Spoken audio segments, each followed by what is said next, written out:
سلام الله عليكم أخواتي الكريمات، مرحبا بكم في فيديو جديد من قناة أم ريحان وعمران للتداوي بالأعشاب الطبيعية.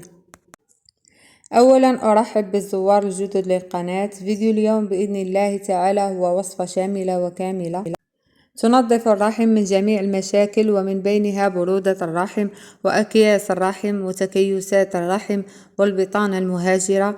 هذا السبب الذي أصبح منتشرا جدا بسبب الأنسجة التي تكون محاصرة في الرحم، وأحيانا تخرج من الرحم وتصل إلى الأمعاء، والتي يمكن أن تسبب نزيفا حادا أثناء الدورة الشهرية.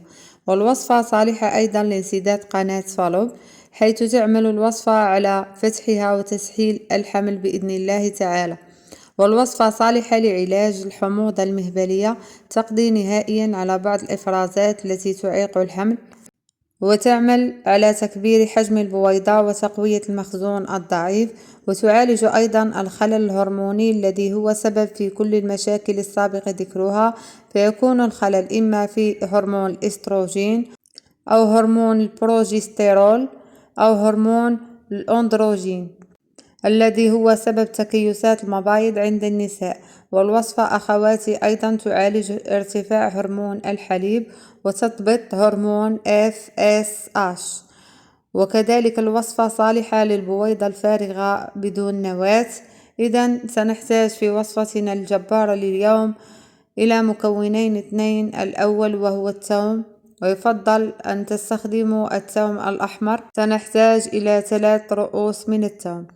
والمكون الثاني وهو البصل الأحمر، ويفضل أن يستعمل في الوصفة البصل الأحمر وليس البصل الأبيض. أقشر الثوم أخواتي الفاضلات، ثم أقوم بتقشير البصل أيضا، ثم أقطعها إلى 4 قطع.